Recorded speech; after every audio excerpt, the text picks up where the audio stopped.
जब वो हर स्थान पर पराजित हो जाता है, हर मोड़ पर असफल हो जाता है, टूट जाता है, तो वो कहता है कि यदि भगवान ने एक द्वार बंद किया है तो वो दूसरा द्वार अवश्य खोल देंगे। आपके साथ भी ऐसा ही होता है ना? तो बताइए, यदि ये सत्य है तो ऐसा क्यों होता है कि कई लोग असफल होते हैं? कईयों को वो द्वार दिखाई ही नहीं देता। क्या भगवान आपके साथ छल कर रहे हैं? नहीं, भगवान आपके साथ छल नहीं करते।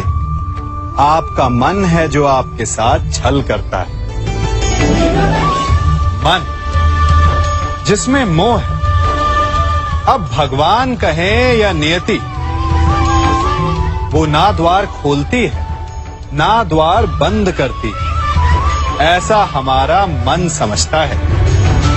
द्वार तो सदैव खुले होते हैं, परंतु असफल हो जाने के पश्चात मनुष्य उस बंद द्वार को देखता रहता है और इसी कारण वो अन्य द्वार को ना देख पाता है ना खोज पाता है। तो सफलता पाने का मूल मंत्र है मोह का त्याग, निरंतर परिश्रम। और फिर देखिए, आपको अपने जीवन में सारे मार्ग खुले हुए मिलेंगे। मनुष्य जीवन की परीक्षा में सफल होने के लिए क्या नहीं करता? वो परिश्रम करता है, दौड़ भाग करता है, और ये सब करने के पश्चात भी जब उसका काम नहीं बनता तो वो नकल करता है ना? तनिक लौटिए अपने बचपन में, स्मरण कीजिए अपने बचपन की स्मृतियों का। क्या स्मरण हुआ? विद्यालय में जब आप परीक्षा देने जाते थे तो क्या होता था? आप ना सहे, परंतु कोई ना कोई सफलता पाने के लिए नकल करता ही था और उत्तीर्ण भी हो जाता था, है ना? परंतु जीवन की परीक्षा ऐसी नहीं होती। नकल करने वाला सफल नहीं होता। कारण विद्यालय में सबके प्रश्न पत्र एक होते थे, परंतु जीवन के प्रश्न पत्र और उनकी कठिनाई सबके लिए भिन्न होती है। तो निश्चित रूप से उनके उत्तर भी भिन्न होंगे ना।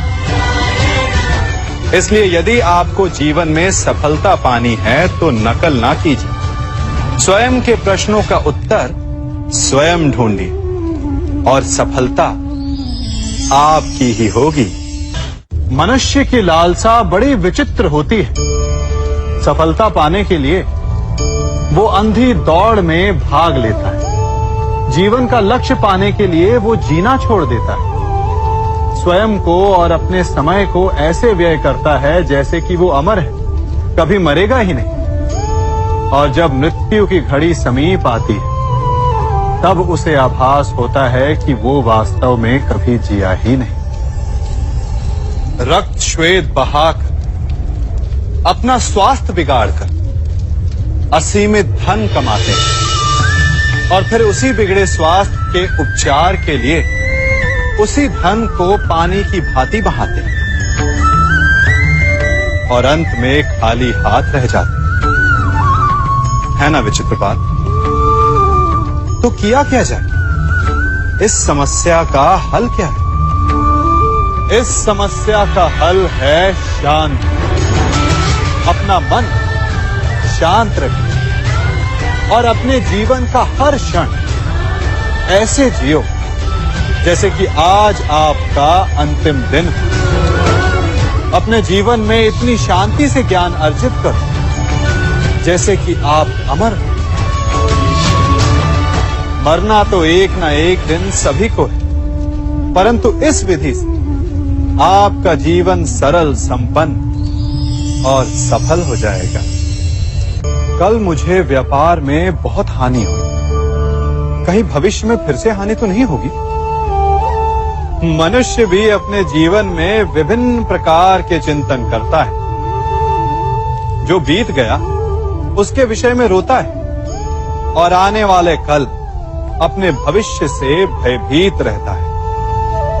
क्या आप भी कहीं इसी प्रकार के चिंतन में डूबे तो नहीं रहते?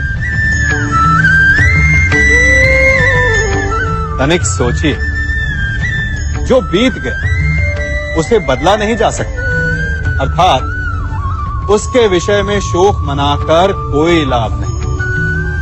और जो आने वाला भविष्य है, जिसके विषय में कोई नहीं जानता कि कल क्या होने वाला है, उसके विषय में भी चिंता करने से कोई लाभ नहीं। यदि आपको वास्तव में जीवन जीना है तो आज, अभी में जी।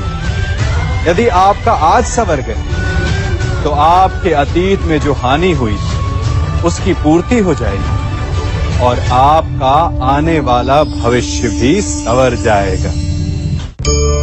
जीवन में कौन सी चोट सबसे घातक और भूखे पेट की पीड़ा, या निर्धनता की मार, या प्रेम में आघात, या शत्रु का प्रहार? नहीं, सबसे अधिक घातक और पीड़ादायी होता है विश्वासघात। और विचित्र बात यह कि जितनी हानि, जितनी पीड़ा, उसको कहीं अधिक हानि। कारण भले एक बार के लिए विश्वासघाती को क्षमा कर भी दिया जाए, दोबारा भूल कर भी उस पर कोई मूर्ख भी विश्वास नहीं करेगा। विचारिए, विश्वास जीवन की आस होती है और एक विश्वासघाती न केवल दूसरों के जीवन में, स्वयं के जीवन में भी विष का वास कर लेता है। जीवन में हम सबसे अधिक किससे बचकर रहते हैं? किससे चिढ़ते हैं? सोचिए। उत्तर मिल गया ना। हम उससे चिढ़ते हैं जो हमसे चिढ़ता है, जो हमारी निंदा करता है। हम उससे बचकर रहते हैं, दूर रहते हैं। हमें लगता है कि वो व्यक्ति हर स्थान पर हमें नीचा दिखाएगा, हमारा अपमान करवाएगा। परंतु तनिक सोचिए, क्या एक निंदक से दूर रहना उचित है?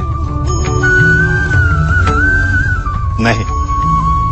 एक निंदक के जितना समीप रहो उतना ही श्रेयस्कर है।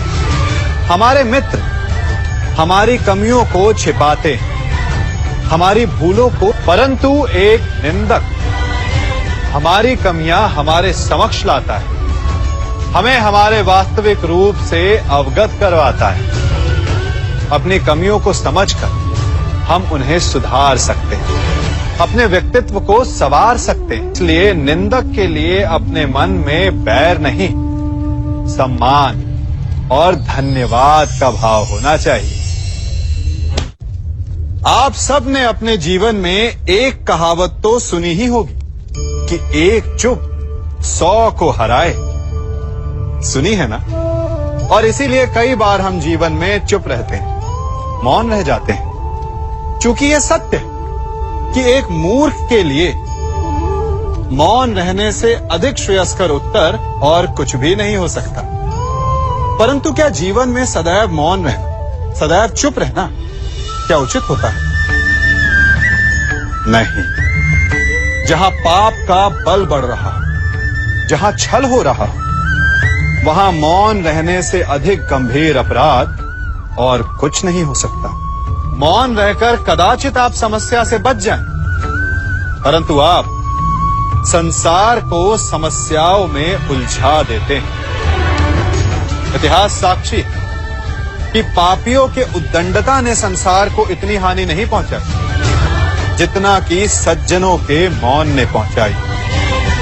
यदि कोई मूर्ख बोल रहा है तो मौन रहना उचित है, परंतु यदि कहीं अपराध हो रहा है, छल हो रहा है, तो उठिए और विरोध कीजिए, क्योंकि आप भले ही ना से, परंतु आपकी आने वाली पीढ़ी इस पाप के दंड को अवश्य सहेगी।